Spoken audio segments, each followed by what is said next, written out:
ఉపదేశించిన వాడికి దొరుకుతుంది. వాడికి ఏమీ కాదు. చేసినటువంటి ఎవడైతే వాడికి ఇచ్చాడంటే అనర్హుడైనటువంటి వాడికి ఇవ్వకూడదు.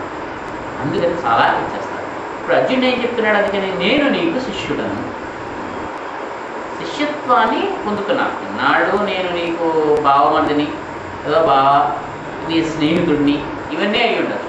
ఈ క్షణంలో మాత్రం నేను నీకు శిష్యుడిని. అంటే నువ్వు చెప్పినటువంటి నువ్వు ఏం చెప్తే అది నేను చేస్తాను. అందుకని శాధిమాం, నన్ను శాసించు, చెప్పు ఇది ఇలాగ చెయ్యాలి, నేను పాటిస్తాను. అంటే ఎప్పుడైతే అర్జునుడు ఆ శిష్యత్వము అనేటువంటి భావనని ప్రకటించాడో అప్పుడు కృష్ణుడి తనకి చెప్పచ్చును అనేటువంటి ఒక ఆలోచనలోకి వచ్చాడు. అంటే ఇతను ఇప్పుడు ఉండేటువంటి మనస్థితి ప్రకారము మనం చెప్పినటువంటి దాన్ని అర్థం చేసుకోగలిగినటువంటి తెలివితేటలు ఎప్పుడూ ఉండి ఉండొచ్చు. కానీ శిష్యుడిగా అర్థం చేసుకోవడం వేరు, స్నేహితుడిగా అర్థం చేసుకోవడం వేరు, ఏదో ఒక చుట్టంలాగా అర్థం చేసుకోవడం వేరు. మాస్టర్ గారు మరికే గారు ఆయనకు మనం శిష్యులు లాంటి వాడు అని మన అభిప్రాయం. అంతేకాని ఆయనకి బంధువులు ఉన్నారు. ఆయన్ని బంధువులు అనేటువంటి దృష్టితోనే చూస్తారు, కానీ ఆయన మాస్టర్ గారు అనేటువంటి దృష్టితో చూడరు. స్నేహితులు ఉన్నారు, నాతో కలిసి చదువుకున్నటువంటి అతనే అబ్బా ఇప్పుడు ఇంత గొప్పవాడయ్యాడు అనేటువంటి దృష్టి వాడుకుంటుంది. కానీ ఈయనలో ఉండేటువంటి ఆ గొప్పతనం, గురుత్వం ఏదైతే ఉందో అది చూడడానికి కొంచెం అడ్డొస్తుంది. ఇన్నాళ్ళు అర్జునుడికి కూడా కృష్ణుడు మహానుభావుడు, చాలా గొప్పవాడు, దేవుడు అని తెలుసు, అన్నీ తెలుసు. అయినప్పటికీ కూడా నా బంధువు, చిన్నప్పటి నుంచి నేను అతను కలిసి తిరిగాను, స్నేహితుడు లాంటి వాడు. అంటే బంధుత్వం కంటా కూడా స్నేహం ఎక్కువ ఉంది. కృష్ణుడు వయసులో కొంచెం పెద్దవాడు అర్జునుడి కంటా. అయినా కానీ ఇద్దరికి మధ్యలో ఉండేటువంటి ఎక్కువ సఖ్యం. చాలా ఇష్టం కృష్ణుడికి అర్జునుడు అంటే. ఎంత ఇష్టం అంటే అర్జునుడు పడుకున్నప్పుడు ఒకసారి కాళ్ళు పడతాడు. అంటే అతను అలసిపోతున్నాడేమో అని చెప్పి ఎప్పుడు వచ్చినా సరే తన పక్కన అలాగ మంచం మీద పక్కనే పడుకోబెట్టుకుంటాడు, కానీ అసలు ఎప్పుడూ దూరంగా పడుకోబెట్టుకోడు. అంత స్నేహం, ఇద్దరు ఒకే పక్క మీద పడుకుని ఒకే దాంట్లో తిని పెరిగినంత ఇది. అంటే బంధుత్వం కంటా కూడా స్నేహం ఎక్కువ వాడికి. అంటే ఇన్నాళ్ళు స్నేహితుడిగా ఉండేటువంటి, అంటే స్నేహితుడు చాలా గొప్పవాడు, మనకు రెండోవాడు ఐఏఎస్ ఆఫీసర్ అయ్యాడు. మనం వాళ్ళు ఉండేటువంటి ఐఏఎస్ ఆఫీసర్కి ఉండేటువంటి క్వాలిటీ కంటే మన స్నేహితుడు అంత గొప్పవాడు అయ్యాడు అనేటువంటిదే మనం ఎక్కువ చూస్తాం.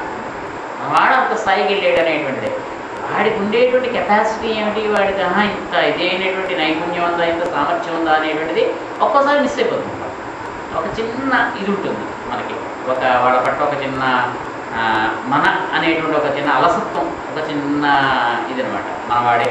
ఎందుకని వాడు చిన్నప్పుడు మనతో ఆడినటువంటి ఆటలు, వాడు చేసినటువంటి వేధోపంలు, చిరిగిపల్లు ఇవన్నీ మనకు తెలుసు. కాబట్టి అబ్బా ఇంత గొప్పవాడయ్యాడు అనేటువంటిది, నిజంగా ఇప్పుడు ఏ స్థాయిలో ఉన్నాడు అనేటువంటిది గుర్తించడానికి అడ్డొస్తుంది. ఇన్నాళ్ళు అర్జునుడు ఆ స్థితిలో ఉన్నాడు. కానీ ఈ క్షణంలో మాత్రము ఎప్పుడైతే నేను నీకు శిష్యుడిని, నువ్వు నాకు చెప్పు, శాసించు అని అన్నాడో, ప్రపన్నం నీకు నేను శరణు తెచ్చాను అన్నాడో అప్పుడు కృష్ణుడు అర్థం చేసుకున్నాడు. ఇప్పుడు ఇతన్ని నేను చెప్పినటువంటిది శిష్యునిగా స్వీకరిస్తాడు. అంతవరకు స్వీకరించేటువంటి పద్ధతి వేరు, ఏదో సలహాగా స్వీకరించాడు. ఇప్పుడు ఉపదేశంగా స్వీకరిస్తాడు. అందుకని మనవాడు ఏం చెప్పినా సరే ఉపదేశం అనేటువంటి పదంతో దాన్ని వర్ణించారు. గురువు చెప్పేటువంటిది ఏదైనా సరే ఉపదేశం మనకి అవుతుంది. ఉపదేశం అంటే అది ఆచరించవలసింది, ఆదేశం కిందే. ఆదేశం అన్నా ఉపదేశం అన్నా సరే ఏష ఆదేశ ఏష ఉపదేశ అని చెప్పి వేదంలో చెప్తారు. గురువు చెప్పేటువంటిది అంతా చెప్పి ఇది నీకు ఆదేశం అంటే ఆర్డర్, ఇది నీకు ఉపదేశం అంటే అడ్వైస్. ఇది నీకు ఉపదేశము ఆదేశము కూడా. నీకు మేము ఇచ్చేటువంటి అడ్వైజ్ అయినా సరే, నీకు ఇచ్చేటువంటి రూల్స్, కండిషన్స్, ఆర్డర్స్ అయినా సరే ఇవి, వీటిని రెండింటిగానూ కలిపి నువ్వు తీసుకోవాలి. అంటే గురువు చెప్పింది మంచిది, మంచిదా హితమైనటువంటిది, మంచిదా అది అడ్వైస్. గురువు చెప్పినటువంటి దాన్ని మనము పాటించకుండా ఉండవలసినటువంటిది కాదు. అంటే మనకి సందేహం వచ్చి గురువుని అడగడం అనేటువంటిది వేరు, దాని పట్ల ఉండేటువంటి చర్చ వేరు. చర్చించకుండా ఇది స్వీకరించగలరు. గురువుగా చెప్పిన దాంట్లో నాకు ఇది అర్థం అవ్వలేదండి, ఇంకోలాగా వివరించండి అనేటువంటిది వేరు. కన్విన్స్ అవ్వడం అనేటువంటి ఒకసారి మనకి జరిగి మనం గురువు అని చెప్పి మన భాషతో పడితే మాత్రం అన్నీ చెప్పాలి. ఓకే, మాస్టర్ గారు వాళ్ళు కూడా గ్లాడ్స్కిని ఒకసారి ఇలాగే ఆవిడ మాస్టర్లు ఆవిడకి డబ్బులు ఇచ్చారు. అంటే ఏదో ఖర్చు కోసం అని చెప్పి అప్పుడు థియోసాఫికల్ సొసైటీకి ఆవిడ స్థాపించింది. అప్పుడప్పుడు మాస్టరు అవసరం వచ్చినప్పుడు 10 రూపాయలు ఇచ్చేవారు.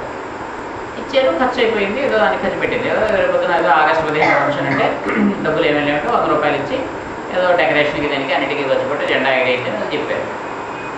ఒక నెల 2 నెలలు అయిపోయిన తర్వాత ఓ రోజు ఆ మాస్టర్ గారు వచ్చారు, ఫ్లవర్స్ పిలిచారు. పిలిచి అమ్మాయి నీకు అప్పుడు 100 రూపాయలు ఇచ్చాను కదా 2 నెలల క్రితం ఆ ఫంక్షన్కి దానికో, దాని అకౌంట్ నాకు చెప్పారు. వీడికి కొంచెం అభిమానం జరుగుతుంది.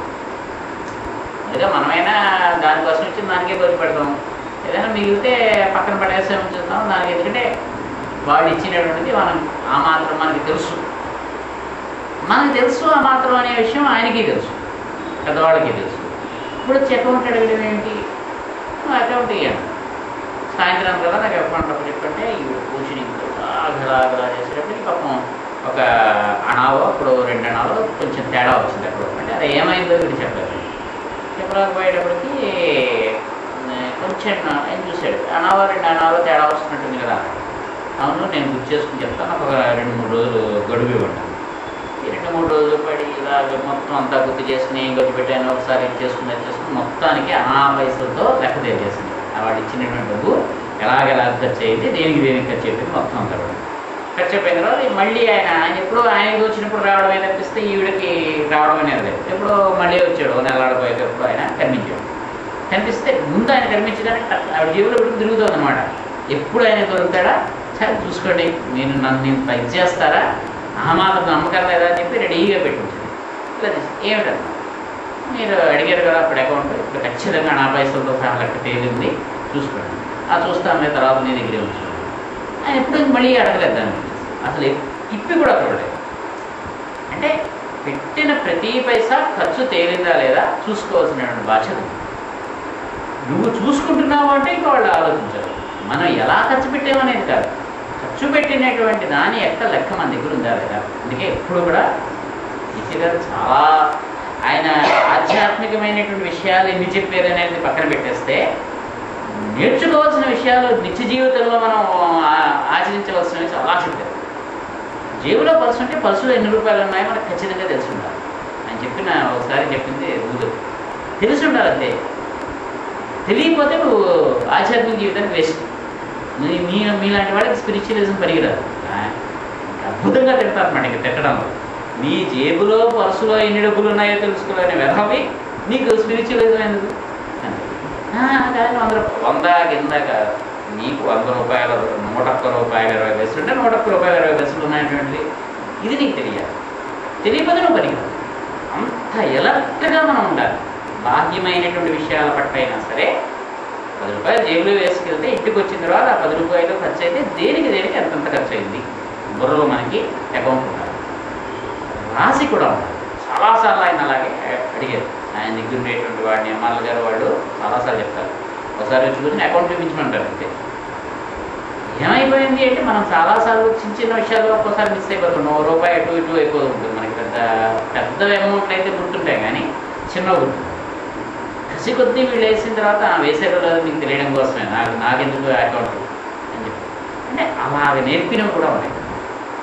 సత్యబాబు గారు అంటారు, ఆయనకి ఏమీ దోసపోతే చూసి గడ్డం తీసుకోవడం పొద్దునే ఏదో హడావిడ ప్రేయర్ కోసం గడ్డం తీసుకొచ్చేస్తే ఇక్కడ కొంచెం ఏదైనా ఉంటే గడ్డం తీసుకోవడం చేతకాని వ్యవహారంలో కూడా నాకు శిష్యులు చెప్పి తిరుగుతూ ఉంటారు. ఇలాంటి వాళ్ళందరినీ వేసుకుని నేను తిరగాలి, వీళ్ళందరికీ నేనేం చెప్తాను అని చెప్పి. అంటే ఏ విషయంలోనూ కూడా ఏమాత్రం కూడా అవసరం ఉండాలని తెలియదు. ఆ పని చేస్తే పర్ఫెక్ట్గా చేయాల్సిందే.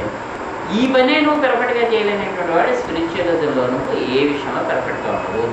భౌతికమైనటువంటి జీవితంలో మనకు కనుక ఆ పరిపూర్ణత రాకపోతే ఆధ్యాత్మిక జీవితంలో పెద్దలు ఏదీ మనకి ఇవ్వలేదు. ఎందుకంటే దీన్నే మనం సర్దుకోవడం చేత కానటువంటి వాడికి ఆ ఇవ్వగలిగేటువంటి శక్తిని సర్దుకోవడం అసలు చేత కాదు. అందుకని అసలు ఇవ్వరాదు. ఎందుకంటే అది ఇంకా డేంజరస్. ఈ శక్తి కంటే ఈ డబ్బులు కంటే వాడు ఇచ్చేటువంటి ధనం ఏదైతే ఉందో అది ఇంకా ఎక్కువ శక్తివంతమైనది. దాన్ని మనం కనుక ఏమాత్రం పొరపాటుగా ఉపయోగించినా సరే అది కొన్ని మనకి మంచిగా ఉంటాయి.